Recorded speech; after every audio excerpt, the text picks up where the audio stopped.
Hi, David and Toto here with SuicideFishing.com. Yeah, I know my hat's crooked. It's just that way. Anyhow, hey, here's a little bit longer reel, not a reel, but a blog for my YouTube channel on what we've accomplished. So if you take a look, we've got the interior fiberglass dried out, and once that's done, we've taken a grinder and ground down the rough spots, and once that was done, took you can see those sanders right there, we got those out, sanded the entire thing and prepped it so we could apply thickened epoxy, which is what Toto's doing right now. And so it's just a body filler, and so we'll apply this. It's going to be time consuming. Then once it's dry, we will sand it down, and we'll probably do this process 3 times. So is that correct, Toto, on the transom, hot low? Yeah. So you'll see the transom right there. It's prepped and ready for the majority of it is prepped for primer, epoxy primer. And so, but we can't do anything yet until we take care and do the fair-in the fuel locker, the watertight fuel locker spaces there. And so once we get that done, and then we'll get these things, the tops of them, prepped for fiberglass, and fiberglass them. Then we will paint this up. So we'll put and what we're doing, this is entirely epoxy. We're not using any type of poly on it. So the epoxy resin and epoxy, we're fairing it out with epoxy. We're using epoxy as body filler. And then epoxy primer, epoxy paint, as well as epoxy clear coat. So we are going overboard on this. Now it's more expensive, but it was well worth it. See, inside the walls there, everything is the epoxied.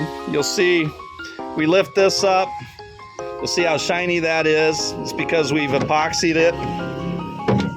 So we'll sand that down and paint it, and put more thickened epoxy on there. We'll get it rounded out to where it has the appearance of it being fiberglassed. And so, but wherever you can't see, we didn't fiberglass. If you look in here, so, and again, here's an example, the entire interior, I don't know if you can see that or not, but the entire interior has been painted up with epoxy resin. So these little tabs here, we've got to paint those up. There's a few extra spots, we'll get to them, but you'll see that everything is epoxied to keep it watertight. We do not want this thing to start rotting after 5 years because some water got into it somewhere. So we're gonna foam the walls, and we're going to foam the floor eventually. So we're gonna be drilling holes to do that, and then we'll repair it again.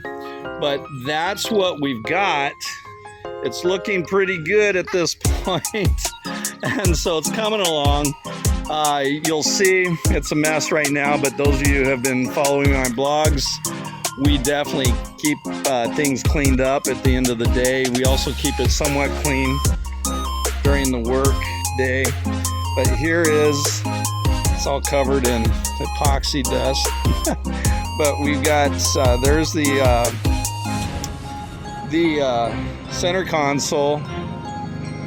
You'll see here's the bottoms of the fuel locker. We'll have a hole drilled so we can pull these out. I want to be able to look at the bottom of the boat. We're at the transom, just in case. It's always good to have access to the complete transom. Here's it's upside down, but I'm sure you'll recognize this. This is the seat for the driver, and the reason for the indented V is we'll have this piece of stainless steel pipe that's bent, have a pad on it, so they'll go back and forth, and this will be movable, so we can move it around the boat as necessary. So it's coming along. Hoping to have this thing in the water soon. We haven't put the anchor, this right here, we haven't put the top of the anchor well in yet because we want access to all of this so we can sand it down and paint it properly. What I want is when we open it up and someone happens to look in there, they're going to see a nice job being done, you know, the painting. And so it's just one of those little, it's, I don't know, quality control, I guess you'd call it. But my hand's in the way. So it's just little things like that, because I don't know what I'm going to do.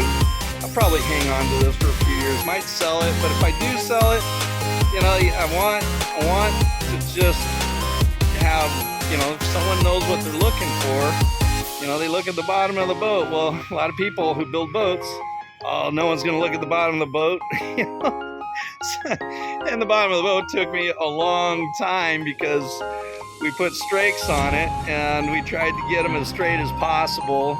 It's not perfect, but we learned after the fact how to do strakes properly, which hopefully with this is Suicide 1, maybe with Suicide 2, we'll get it done the right way.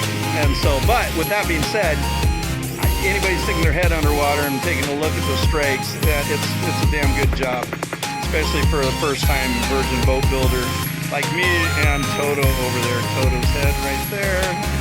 So, anyways, but yeah, we're trying to keep the quality involved. So, which is just quality just doesn't happen very often here in the Philippines. It's just. And not deliberately. If there were the tools and the resources, things would get done so much better here. But there just isn't the resources that we have in like we have in the Western countries. So be thankful that you can go down to your local hardware store and buy everything you absolutely need to build a house. And at least get your plywood and your lumber for your boat. And then I'm sure there's a marine supply somewhere nearby that you can go get the rest of everything else. And so that's as easy as it is. I still don't know where I'm going to get some of my parts. I'm trying to get the devices that you put into the transom and hook your bilge pump to. And you know, I'm just not sure how I'm going to do that. I might end up putting some PVC pipe through there and melting it down on the end in order to get a plastic tube around it going to my bilge. That's what I might have to resort to until I can get some in this country. And so we'll see what happens. Hopefully I can find something in China and get it done. But that's an example of resources or the lack of them here. So anyhow, that's what's going on. This is a little snapshot of the Spirit International Albion, 19-foot Albion boat build with a little customization on it. I raised the sides. And then instead of a 4-inch gunwale cap, I put I double-sided it. I covered the frames on the inside and put a 10-inch gunwale cap on so you can lean into it without falling into the ocean if you got a decent sized fish.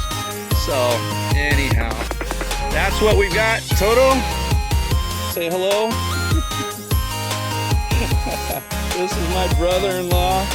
He is definitely a skilled and hardworking individual. So, all right, signing off. This is David with suicidefishing.com, Suicide Fishing TV, YouTube, and Suicide Fishing Facebook. Hey, you've heard me say it before. Like, share, and subscribe. And then I also want you to go out and find someone you love and give them a big, big hug, because you never know. It might be the last one you give them. So, this is David. Again, I hope you have a wonderful day. You know who I am. Why did I say David twice? But have a good day. I hope I put a smile on your face. Take care.